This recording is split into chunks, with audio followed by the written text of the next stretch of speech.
Students, welcome back. Chapter 2 Microorganisms Friend and Foe. Microorganisms का मतलब सूक्ष्म जीव. फ्रेंड एंड फो, मित्र और शत्रु. माइक्रोऑर्गेनिजम्स मित्र और शत्रु होते हैं, है ना. तो you have seen several kinds of plants and animals. However, there are other living organisms around us which we normally cannot see. ठीक है. तो हमारे आसपास विभिन्न प्रकार के अनेकों प्रकार के प्लांट्स और एनिमल्स हैं, होते हैं,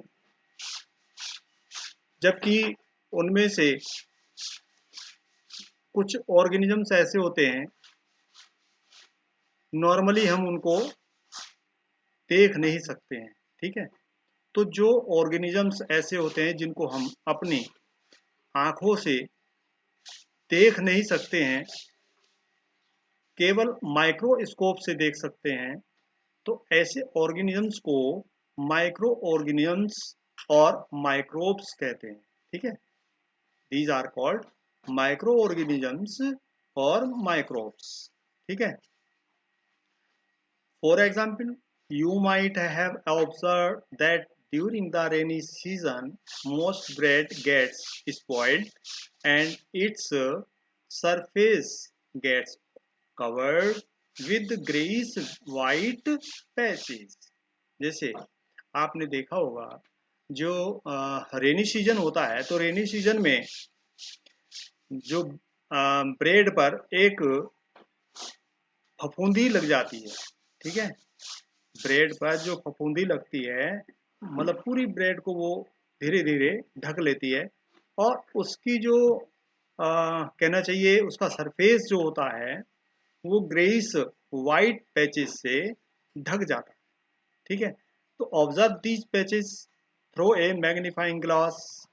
अगर हम मैग्नीफाइंग ग्लास से उसको देखते हैं तो क्या दिखाई देता है कि बहुत सूक्ष्म ब्लैक कलर के जो है राउंड स्ट्रक्चर्स दिखाई देते हैं उसमें, है, गोल गोल ब्लैक कलर के स्ट्रक्चर्स दिखाई देते हैं. तो do you know what these structures are and where do these come from. तो ये स्ट्रक्चर्स क्या हैं, ये कहाँ से आते हैं. ठीक है. तो ये जो सब सूक्ष्म जीव हैं, ठीक है, और ये सभी जगह होते हैं, जैसे एयर है, वाटर है, सॉइल है, और हमारी बॉडी पर भी, हमारे हाथों में, सभी जगह पर ये माइक्रो ऑर्गेनिजम्स होते हैं. ठीक है.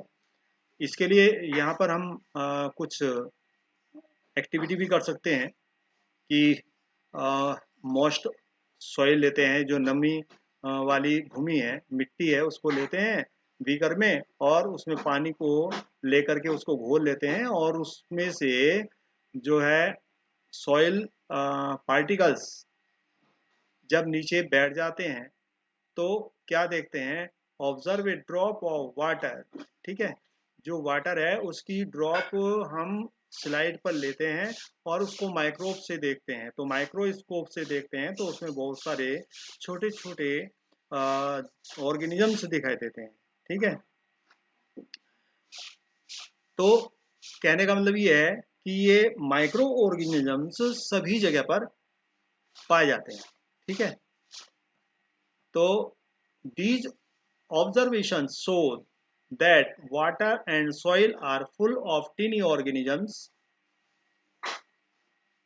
though not all of them fall into the category of microbes. ठीक है. ये ऑब्जर्वेशन जो हमने किया अभी, इससे ये पता लगता है कि मिट्टी और पानी छोटे छोटे ऑर्गेनिज्म से भरे हुए हैं. ठीक है. दो नॉट ऑल ऑफ देम, जबकि इनमें से माइक्रो ऑर्गेनिजम्स की कैटेगरी में नहीं रखे जा सकते. ठीक है. These microorganisms or microbes are so small in size that they cannot be seen with the unaided eye. ठीक है, ये माइक्रो ऑर्गेनिजम्स जो होते हैं, माइक्रोब्स जो होते हैं, इस साइज में इतने छोटे होते हैं कि इनको हम अनएडेड आई से मतलब नग्न आंखों से नहीं देख सकते हैं। ठीक है, some of these such as the fungus and that grows on bread can be seen with a magnifying glass. ठीक है, इनमें से कुछ माइक्रोब्स ऐसे होते हैं जिनको हम आंखों से अपनी देख सकते हैं, जैसे फंगस होती है। ठीक है, जैसे रोटी है, रोटी पर या बरसात के दिनों में अचार है ना, या चमड़े के जो जूते होते हैं लेदर के, उस पर ये डिफरेंट टाइप की फंगस लग जाती है, तो इसको हम नग्न आंखों से देख सकते हैं। तो ये भी सूक्ष्म जीव है। ठीक है, और कुछ एल्गी ऐसी होती हैं जिनको हम नग्न आंखों से देख सकते हैं, और उनमें से कुछ एल्गे ऐसे भी होते हैं जो हम नग्न आंखों से देख नहीं सकते हैं। तो micro organisms are classified into 4 major group. ठीक है, जो माइक्रो ऑर्गेनिजम्स होते हैं उनको 4 मेजर ग्रुप्स में क्लासिफाइड कर सकते हैं। These groups are bacteria, fungi, protozoa and algae. ठीक है, तो ये 4 मेजर ग्रुप्स हैं। Some of these common micro organisms are shown in figure 2.1 to 2.4। इसमें आगे हम इसके जो है डायग्राम देखेंगे, इसमें ये सब दिखाए गए हैं। तो इसके अतिरिक्त एक जो है वायरस, आपने नाम सुना होगा, और लास्ट ईयर से हम इसका नाम बहुत अधिक मात्रा में सुन रहे हैं, वायरस। जैसे आजकल हम सुन रहे हैं कोविड-19। ठीक, तो ये भी वायरस है। तो virus are also microscopic. Microscopic का मतलब जो माइक्रो स्कोप से देखते हैं, ऐसे छोटे सूक्ष्म जीव जिनको हम माइक्रोस्कोप से देख सकते हैं, but are different from other micro organisms. ये दूसरे माइक्रो ऑर्गेनिजम्स से थोड़ा अलग होते हैं, डिफरेंट होते हैं। They however produce only inside cells the host organisms. ठीक है, ये जो माइक्रो ऑर्गेनिजम्स हैं, मतलब वायरस, तो वायरस ऐसे माइक्रो ऑर्गेनिजम्स हैं जो होस्ट ऑर्गेनिजम्स की इनसाइड सेल्स में, मतलब अंदर की सेल्स में उत्पन्न होते हैं। ठीक है, ये अंतर है। तो विच में बी अ बैक्टीरियम, जो बैक्टीरिया भी हो सकते हैं, प्लांट और एनिमल से भी हो सकते हैं। सम ऑफ द वायरसेस, ठीक है, जो प्लांट हैं, एनिमल्स हैं, बैक्टीरियाज हैं, मतलब उनके अंदर की जो सेल्स हैं, उनके अंदर ये वायरस जो हैं क्या होते हैं, उत्पन्न होते हैं। तो viruses are shown in figure 2.5। 2.5 इसका डायग्राम है वायरस का। तो common elements like cold, influenza and most coughs are caused by viruses. तो वायरस के द्वारा बहुत सारे जो है बीमारियां, आपने सुना होगा, जैसे कोल्ड है, मतलब सर्दी, नज़ला, जुकाम, और कफ्स, मतलब जो है बलगम हो जाता है बहुत ज़्यादा। ठीक है, और बुखार हो जाता है, फीवर हो जाता है, और उसके साथ में serious disease like polio and chicken pox. ठीक है, चिकन पॉक्स का मतलब जो है चेचक। ठीक है, तो ये भी सब वायरस के द्वारा ही होने वाले रोग हैं। ठीक है, तो disease like dysentery and malaria are caused by protozoa. Protozoa का मतलब है प्रारंभिक जंतु। ठीक है, मतलब सबसे छोटे सूक्ष्म जीव, मतलब एक कोशिकीय, सिंगुलर सेलुलर। ठीक, तो ऐसे जो माइक्रो ऑर्गेनिजम्स हैं, मतलब प्रोटोजोआ, तो प्रोटोजोआ के द्वारा क्या होता है, डिसेंट्री हो जाती है, मतलब डिसेंट्री का मतलब पेचिस, मलेरिया। ठीक है, पेचिस और मलेरिया जैसे रोग प्रोटोजोआ के द्वारा होते हैं। Whereas typhoid and tuberculosis, जो टाइफाइड है या ट्यूबरक्लोसिस है, ये बैक्टीरियल डिजीज होती हैं, ये बैक्टीरिया के द्वारा होती हैं। ठीक है, और you have learn about some of these micro organisms in 6 to and 7th class. ठीक है, बहुत सारे आपने इनमें से कुछ माइक्रो ऑर्गेनिजम्स जो हैं वो 6 और 7th क्लास में आपने पढ़ा होगा इनके विषय में। तो यहाँ पर जो है ये डायग्राम दिखाए गए हैं, ये बैक्टीरिया है, ये रॉड शेप्ड बैक्टीरिया हैं, ये स्पेरिकल जो हैं बैक्टीरियाज हैं। इसी प्रकार से इसके नीचे ये एल्गे हैं, क्लेमाइडोमोनास, स्पाइरोगायरा, और ये प्रोटोजोआ है। प्रोटोजोआ में अमीबा है, पैरामीशियम है, ये क्या है, ये एक कोशिकीय एल्गी मतलब प्रोटोजोआ है, और ये एल्गी। ठीक है, इसके बाद में अगर हम देखें नीचे तो ये डायग्राम दिखाई दे रहे हैं हमें, ये तो ये ब्रेड मोल्ड और पेनिसिलियम, और ये डिफरेंट टाइप्स की जो है फंगी हैं। ठीक है, ये फंगस है, ब्रेड मोल्ड, पेनिसिलियम और एस्परजिलस। ठीक है, इसके आगे यहाँ पर ये हमें दिखाई दे रहे हैं, ये वायरस हैं। अभी हमने सभी प्रकार के जो माइक्रो ऑर्गेनिजम्स हैं उनके विषय में बताया था। आ जाते हैं, where do micro organisms live, तो माइक्रो ऑर्गेनिजम्स कहाँ पर रहते हैं। ठीक है, तो ये सिंगल सेल माइक्रो ऑर्गेनिजम्स जैसे bacteria, some algae and protozoa, और मल्टी सेलुलर सच एज, ठीक है, जिनको हम आंखों से देख सकते हैं, जैसे एल्गे हैं और फंगी हैं। कुछ, सभी नहीं है, कुछ कुछ एल्गी और जो है फंगी वो क्या होते हैं, मल्टी सेलुलर होते हैं, अर्थात जिनको हम आंखों से देख सकते हैं। तो they live in all types of environment, raining है ना, ranging from ice cold climate to hot springs and deserts to marshy lands. ठीक है, तो ये सभी जगह पर पाए जाते हैं, सभी प्रकार के एनवायरमेंट में पाए जाते हैं। तो they are also found inside the bodies of animals including humans. तो ये जो ऑर्गेनिजम्स हैं ये बॉडी के मतलब शरीर के अंदर जो जंतु होते हैं, जंतुओं के शरीर के अंदर, मतलब इसमें मानव को ले लीजिएगा, व्यक्ति को भी ले लीजिएगा, कि मानव के अंदर सहित सभी जंतुओं में ये अंदर के तरफ पाए जाते हैं। तो some organisms grow on other organisms while others exist freely.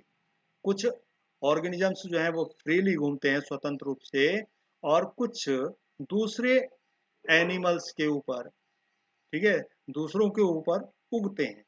तो micro organisms and us, micro organisms और हम क्या हैं, तो micro organisms play an important role in our life. ठीक है, तो जो माइक्रो ऑर्गेनिजम्स होते हैं ये एक इनका जो है महत्वपूर्ण रोल होता है हमारे जीवन में। ठीक है, और वो महत्वपूर्ण रोल क्या होता है कि कुछ जो माइक्रो ऑर्गेनिजम्स होते हैं ये हमारे लिए बहुत लाभदायक होते हैं, और उनमें से कुछ माइक्रो ऑर्गेनिजम्स ऐसे होते हैं जो हमारे लिए हानिकारक होते हैं। तो हानिकारक और लाभदायक दोनों प्रकार के ही ऑर्गेनिजम्स होते हैं। ठीक है, तो दोनों प्रकार के ऑर्गेनिजम्स में अगर हम देखें, दोनों प्रकार के ऑर्गेनिजम्स का मतलब यह है कि कुछ हमारे लिए अच्छा काम करते हैं तो उनको हम फ्रेंड बोल देते हैं, और जो हमारे लिए हानि करते हैं उनको फो बोलते हैं, ठीक है। तो फ्रेंडली माइक्रो ऑर्गेनिजम्स का मतलब जो हमारे लिए मित्रता का काम करते हैं। तो micro organisms are used for various purpose, they are used in the preparation of curd, bread and cake, ठीक है। बहुत सारे माइक्रो ऑर्गेनिजम्स ऐसे हैं, मतलब बैक्टीरिया, जो दही, ब्रेड और केक बनाने में सहायक होते हैं। इनकी सहायता से ये चीजें बनाई जाती हैं। तो micro organisms have been used for the production of alcohol since ages, बहुत समय से जो एल्कोहल का प्रोडक्शन हो रहा है वो माइक्रो ऑर्गेनिजम्स के द्वारा ही होता है। तो they are also used in cleaning up of the environment. इससे हमारा जो वातावरण भी स्वच्छ होता है। अब स्वच्छ कैसे होता है?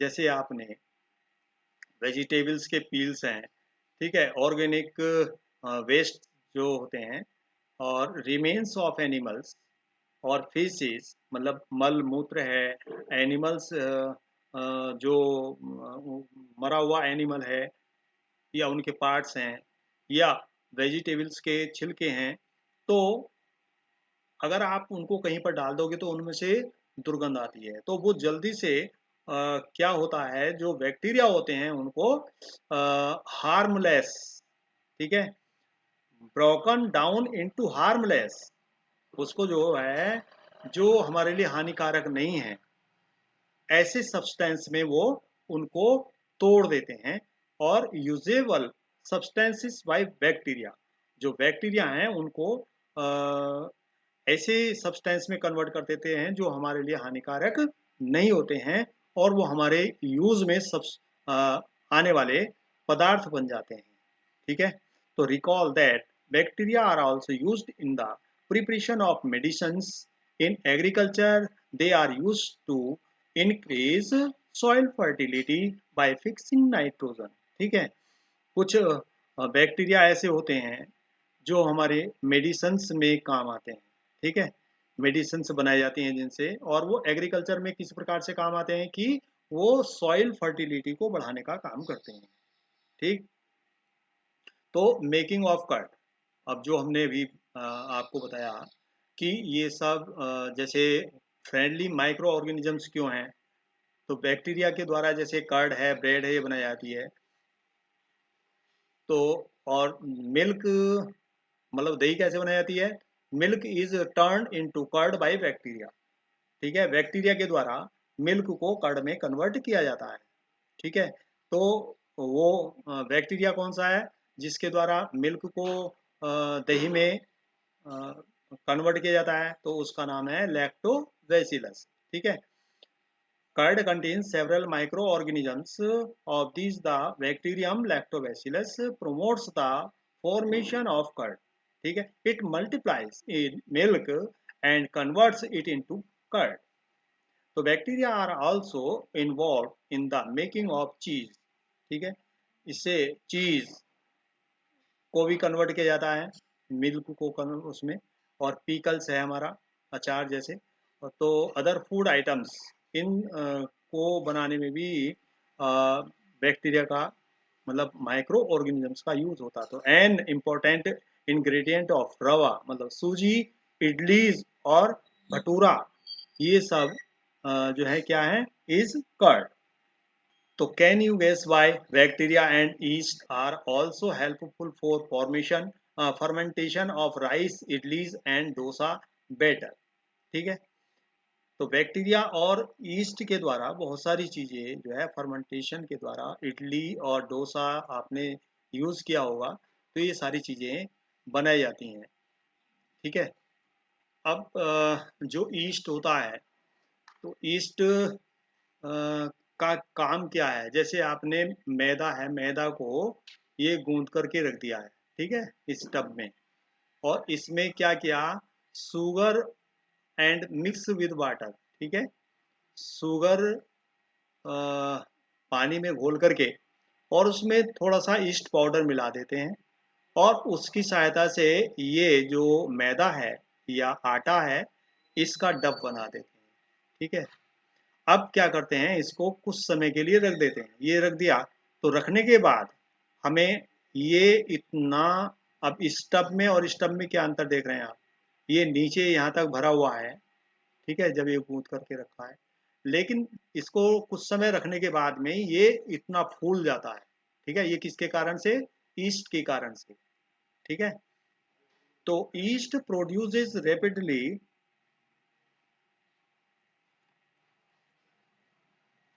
एंड प्रोड्यूसेस कार्बन डाइऑक्साइड, ठीक है, रिप्रोड्यूस रेपिडली, मतलब बहुत तेजी के साथ ये रिप्रोड्यूस होते हैं, उत्पन्न होते हैं, पैदा होते हैं और कार्बन डाइऑक्साइड उत्पन्न करते हैं ड्यूरिंग रेस्पायरेशन के दौरान, ठीक है।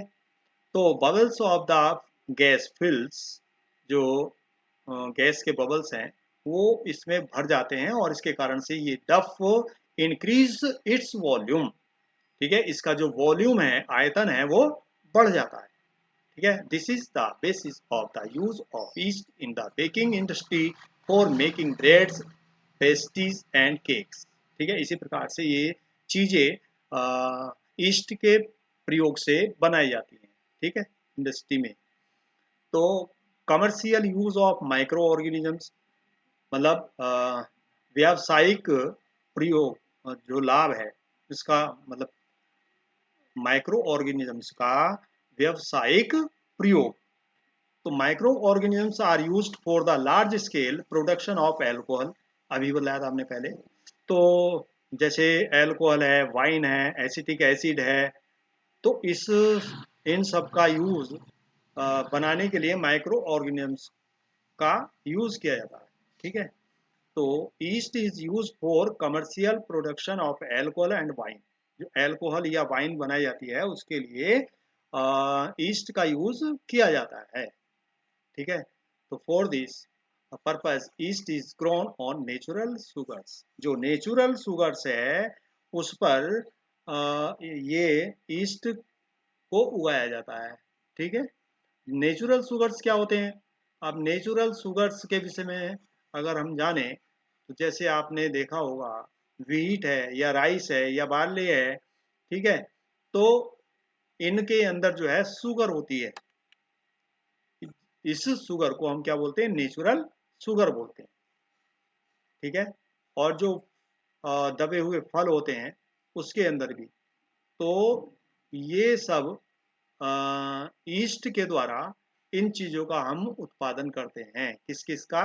जैसे एल्कोहल है, वाइन है, एसिटिक एसिड है, जिसको हम मतलब सिरका भी बोलते हैं, तो ये सारी चीज़ें इसके द्वारा तैयार होती हैं।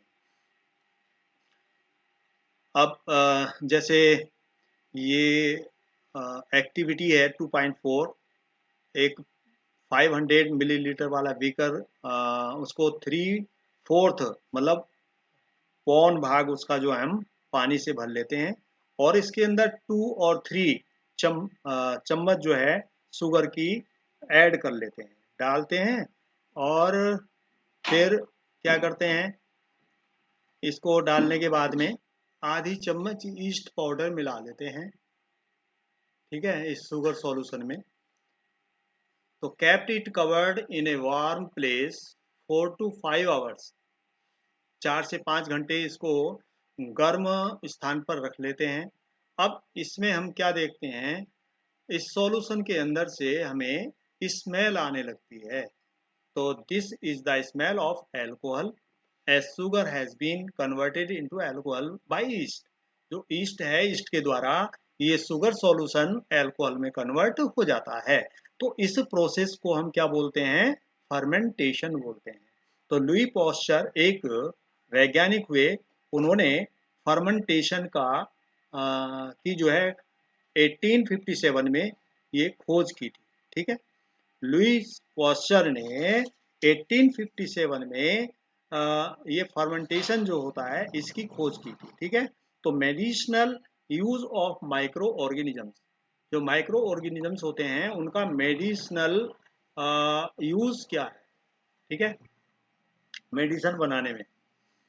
तो जैसे हमने पढ़ा है कि एंटीबायोटिक्स, जो टैबलेट्स हैं, कैप्सूल्स हैं, इंजेक्शंस हैं, वो सब जैसे पेनिसिलिन के इंजेक्शन, ठीक है, तो ये सब किससे तैयार होते हैं?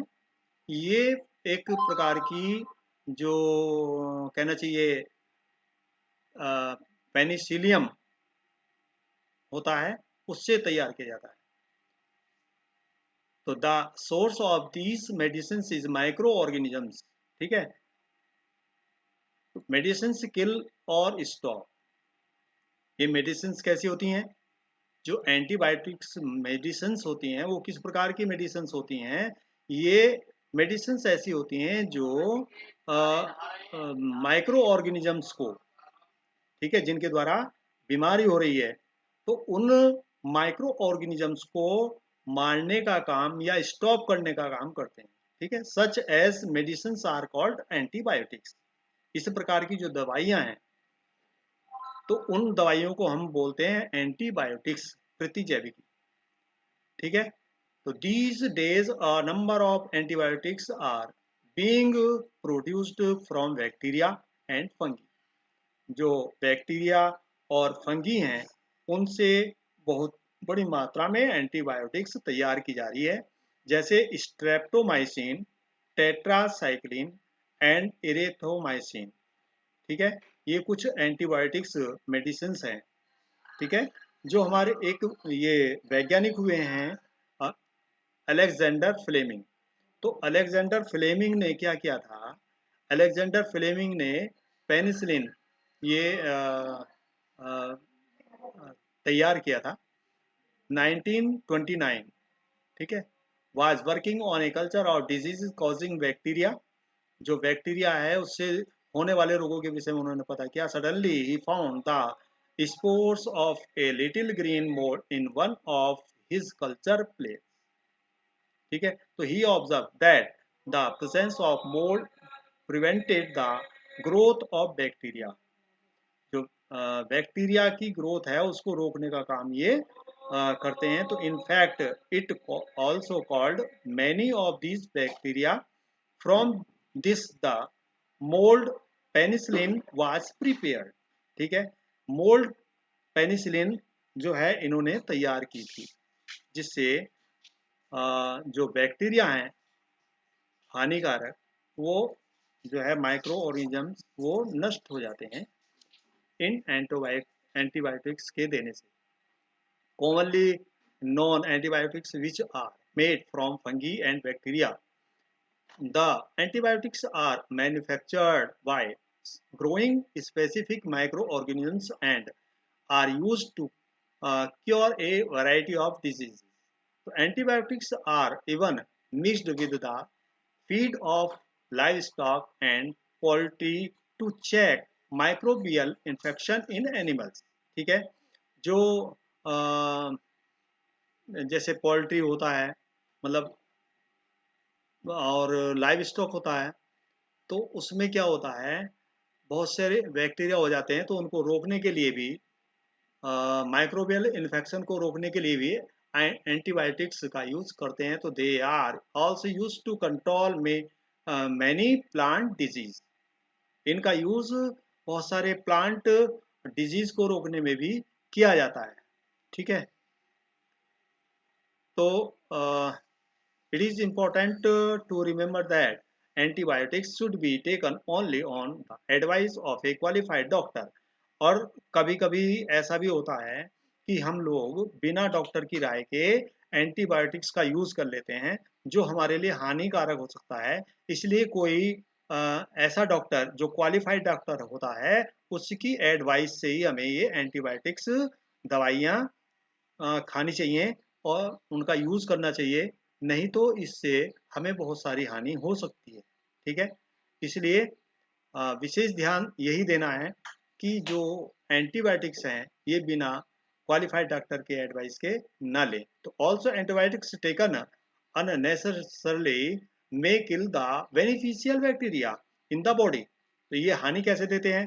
कभी कभी जब इनकी आवश्यकता नहीं होती है एंटीबायोटिक्स की और हम ये ले लेते हैं, तो हमारे अंदर जो बेनिफिशियल बैक्टीरिया होते हैं, मतलब लाभदायक जो बैक्टीरिया होते हैं, वो नष्ट हो जाते हैं, मर जाते हैं। तो antibiotics however are not effective against cold and flu as these are caused by viruses. ठीक है, जब जो कोल्ड है या फ्लू है, हमारे शरीर में हो रहा है, तो ये वायरस के द्वारा होते हैं, और वायरस के द्वारा होते हैं तो हमें इन एंटीबायोटिक्स की आवश्यकता नहीं पड़ती है, और हम एंटीबायोटिक्स ले लेते हैं तो उससे हमें हानि हो जाती है। इसलिए हमें एंटीबायोटिक्स का यूज केवल क्वालिफाइड डॉक्टर की सहायता से ही करना चाहिए। ठीक है। तो जैसे बच्चे होते हैं, शिशु होते हैं, तो उनको आजकल जो है आपने देखा होगा वैक्सीन्स दी जाती है। ठीक है, उसके टीके लगाए जाते हैं या ड्रॉप डाली जाती है। तो आपने पोलियो ड्रॉप के विषय में भी सुना होगा। तो पोलियो से होने वाली बीमारी को रोका जाता है उससे। जो वायरस होता है, वायरस से पोलियो बीमारी होती है, और उसको रोकने के लिए बहुत टाइम तक ये अभियान चला था भारत में भी। और उसमें आपने अमिताभ बच्चन का भी एड सुना होगा, 2 बूंद, है ना, जिंदगी की 2 बूंद करके। तो when a disease carrying micro enters our body, तो the body produces antibodies। जब ये माइक्रो ऑर्गेनिजम्स, माइक्रोब्स हमारी बॉडी के अंदर प्रवेश करते हैं, ठीक है, जो डिजीज फैलाने वाले माइक्रोब्स होते हैं हमारी बॉडी के अंदर आते हैं, तो हमारी बॉडी तुरंत एंटीबॉडीज तैयार करती है, जो उससे क्या करती है, लड़ने का काम करती है।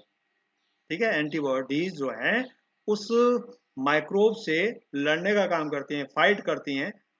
The body also remembers how to fight the microbe if it enters again.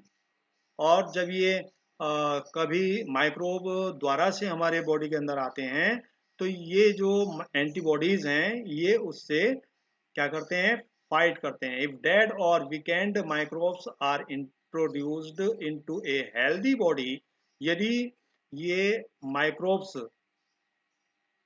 ठीक है, वीकेंड मतलब कमजोर, और डेड कह सकते हैं इनको, ऐसे माइक्रो ऑर्गेनिजम्स हमारी मतलब स्वस्थ बॉडी के अंदर प्रवेश करते हैं, तो ये एंटीबॉडीज इसको जो है इसके साथ लड़ती हैं, और इनको क्या कर देती हैं, खत्म कर देती हैं, किल कर देती हैं, मार देती हैं। ठीक है, हमारे शरीर के अंदर जो एंटीबॉडीज तैयार हुई थी, वो एंटीबॉडीज उन हानिकारक माइक्रोब्स को नष्ट कर देती हैं। ठीक है, तो the antibodies remain in the body and we are protected. और इन एंटीबॉडीज के कारण से ये, इससे जो है हमारा शरीर स्वस्थ रहता है। ठीक है, तो this is how a vaccine works. ये वैक्सीन कैसे काम करती है, तो several diseases including cholera, tuberculosis, small pox, hepatitis can be prevented by vaccination. Vaccination से इन सभी बीमारियों को रोका जा सकता है। तो एडवर्ड जेनर वैज्ञानिक हुए जिन्होंने स्मॉल पॉक्स के लिए वैक्सीन तैयार की 1798 में। ठीक है, एडवर्ड एडवर्ड जेनर ने क्या किया, 1798 में स्मॉल पॉक्स के लिए वैक्सीन तैयार की। ठीक है, उसकी खोज की थी। In your childhood, you must have been given injections to protect yourself against several diseases. Can you prepare a list of these diseases? You may take help from your parents. ठीक है, बहुत सारे बीमारियों को रोकने के लिए बचपन में आपको इंजेक्शंस लगाए गए होंगे। ठीक है, तो ये आपके माता पिता को भी पता होगा कि आपको कौन कौन से इंजेक्शन लगाए गए हैं। तो it is essential to protect all children against these diseases. ठीक है, ये सभी बच्चों में इन बीमारियों को रोकने के लिए आवश्यक हैं। Necessary vaccines are available in the nearby hospitals. जो आवश्यक वैक्सीन्स होती हैं ये आपके पास वाले हॉस्पिटल में अवेलेबल हो सकती हैं। तो you might have seen the advertisement on TV and newspapers regarding protection of children against polio under the Pulse Polio program। अभी मैंने आपको पहले बताया था, जैसे अमिताभ बच्चन ने जो है उसका विज्ञापन किया है पल्स पोलियो का। तो उसी प्रकार से बहुत सारी चीज़ें हैं जो कि हम टेलीविज़न पर समाचारों में इन चीज़ों को देखते हैं। जैसे पल्स पोलियो के लिए प्रोग्राम चला गया, तो polio drops given to children are actually a vaccine, वो भी एक प्रकार की वैक्सीन थी जिसका प्रयोग पोलियो ड्रॉप के रूप में किया गया। तो a worldwide campaign against smallpox has finally led to its eradication from most parts of the world। तो ये जो है स्मॉल पॉक्स लगभग जो है सभी संसार में जो है अधिक जगह से ये एक तरह से खत्म हो चुका है। ठीक है। These days, vaccines are made on a large scale from microorganisms to protect humans and other animals from several diseases।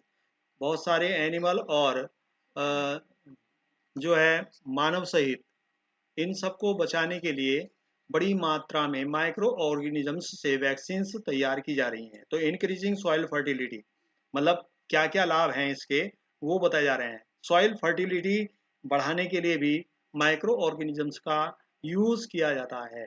ठीक है। जो हमारे लेग्यूमिनस कुल के प्लांट्स होते हैं, मतलब दालों वाले, तो उनकी जड़ों में नोडुल्स होते हैं। तो वो क्या करते हैं, वो जो नाइट्रोजन होती है हमारे एनवायरमेंट की, उसको फिक्सिंग करने का काम करते हैं। ठीक है।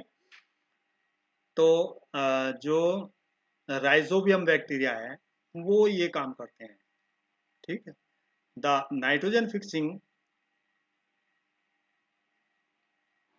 Blue green algae. ठीक है। ये एक राइजोबियम बैक्टीरिया है और दूसरा ये साइनोबैक्टीरिया जिसको हम ब्लू ग्रीन एल्गी भी बोलते हैं। तो उसके द्वारा जो नाइट्रोजन फिक्सिंग का काम है ये होता है। तो क्लीनिंग द एनवायरमेंट, एनवायरमेंट को साफ करने का काम भी इन जो है माइक्रो ऑर्गेनिजम्स के द्वारा होता है। ठीक है। आपने देखा होगा कि जो बहुत सारी चीज़ें हैं जो सड़ रही होती हैं, तो इसका मतलब क्या है, जो बेनिफिशियल बैक्टीरिया होते हैं उनको उन चीज़ों को, जो चीज़ हमारे आसपास, ठीक है, चाहे वो फ्रूट्स के छिलके हों, उनका वेस्ट हो, वेजिटेबल्स का हो, या जो जीव होते हैं, जंतु होते हैं, उनके रिमेनिंग पार्ट्स हों, तो उनको, या फेस हो, मतलब मल हो, तो वो एक दो दिन में वहाँ से समाप्त हो जाता है। तो वो बैक्टीरिया ही हैं जिनके द्वारा वो जो सड़न है एक दो दिन में खत्म हो जाती है। ठीक है। वो सब किसके द्वारा होता है, माइक्रो ऑर्गेनिजम्स के द्वारा ही होता है। ठीक है। तो do you find any difference in the contents of the two pots. ये एक्टिविटी है। इसमें क्या किया, टू पॉट्स लिए हमने और दोनों को क्या किया, fill each pot half with soil, mark them A and B, put plant waste in pot A and things like polythene bags, empty glasses, bottles, and broken plastic toys in pot B. So put the pots inside. Observe them after 3 or 4 weeks।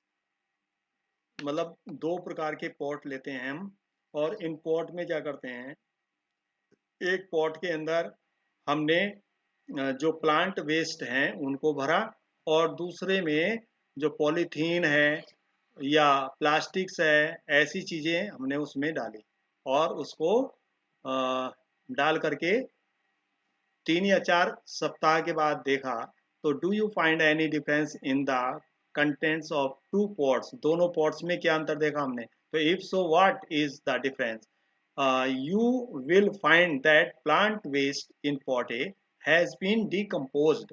How did this happen? So the plant waste has been converted into manure by the action of microbes। ठीक है। तो जो pot ए है इसमें क्या था, plant waste थे।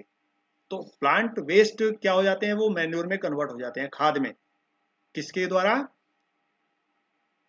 Action of microbes, जो माइक्रोब्स हैं उनके एक्शन के द्वारा वो मैन्योर में कन्वर्ट हो जाते हैं, और इससे क्या होता है, the nutrients released in the process can be used by the plants again. और इसको हम क्या करते हैं, जो हमारा ये मैन्योर बना था उसको प्लांट की वृद्धि के लिए, प्लांट के मतलब हेल्दी उत्पन्न करने के लिए, उनकी अच्छी ग्रोथ हो उसमें ऐड कर देते हैं, ठीक है। और जो दूसरा पॉट था, पॉट बी, इसमें polythene bags, empty glasses, bottles और ये सारी चीज़ें थी। तो इसमें इन पर माइक्रोब्स ने कोई एक्शन नहीं किया, ठीक है, और वो मैन्योर में कन्वर्ट नहीं हुए, ठीक है। On them and convert them into manure, the microbes could not act, ठीक है, उस पर, इन चीज़ों पर जो है माइक्रोब्स का कोई प्रभाव नहीं हुआ। तो you often see large amounts of dead organic matter in the form of decaying plants and sometimes dead animals on the ground. You find that they disappear after some time. This is because the microorganisms decompose dead organic waste of plants and animals, converting them into simple substances. These substances are again used by the other plants and animals. ठीक है, तो अभी जैसे हमने बतलाया था कि अगर आप खुले में जो प्लांट वेस्ट हैं या डेड एनिमल्स हैं उनको डाल देते हैं, तो वो कुछ समय के बाद में वहाँ से समाप्त हो जाते हैं। तो वो सारी चीज़ें इन माइक्रो ऑर्गेनिजम्स के द्वारा ही संभव है, अर्थात ये माइक्रो ऑर्गेनिजम्स हमारे लिए क्या हैं, लाभदायक हैं। This is because the microorganism decompose dead organic waste of plants and animals, converting them into simple substances. ये जो माइक्रोब्स होते हैं ये इन सारी चीज़ों को सिंपल सब्सटेंस में कन्वर्ट कर देते हैं, मतलब इससे मैन्योर बनता है, और ये मैन्योर जो है हमारे जो प्लांट्स हैं उनके वृद्धि के लिए फिर लाभदायक होता है, उसमें इसको डाल करके और पौधों की अच्छी वृद्धि की जा सकती है। तो हार्मफुल ऑर्गेनिज्म, ठीक है। इस वीडियो में हमने माइक्रो ऑर्गेनिजम्स के मेजर ग्रुप और माइक्रो ऑर्गेनिजम्स के लाभ क्या क्या होते हैं वो सब पढ़े, और नेक्स्ट वीडियो में हम हार्मफुल माइक्रो ऑर्गेनिजम्स के विषय में पढ़ेंगे। Thank you.